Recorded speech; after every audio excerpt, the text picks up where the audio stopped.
পতি নারায়ণ। আর এই নারায়ণের ভূমিকা আপনাদের মহামঞ্চে নৃত্য অভিনয় করে দেখাবেন তিরুহাত নিত্যানন্দ সাহিত্য সমিতির পরিচালক ওস্তাদ জগন্নাথ সিং।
আয় ভবরায় করি আমি জবরায়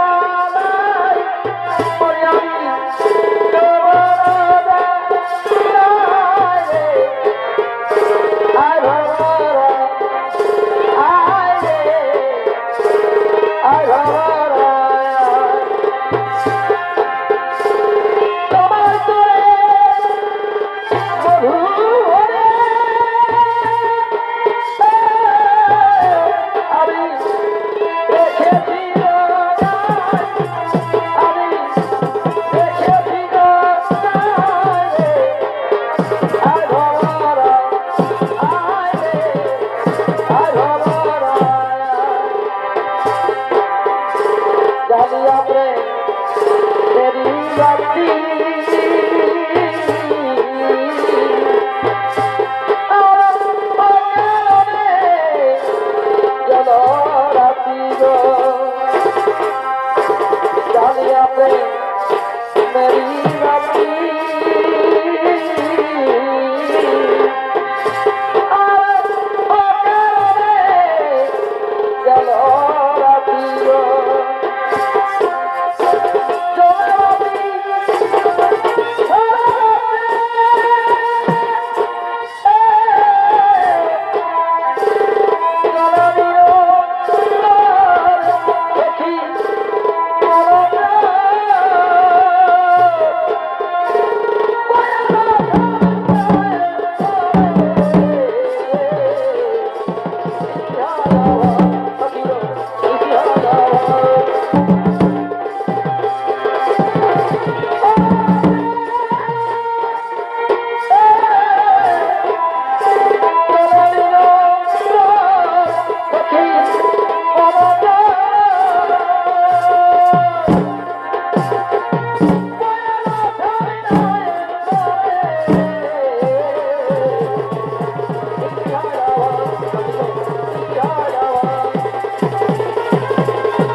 পার্বতী এ বাবা ভোলানাথ এই বৈকুণ্ঠাধিপতি নারায়ণের প্রণাম গ্রহণ করুন ভগবান।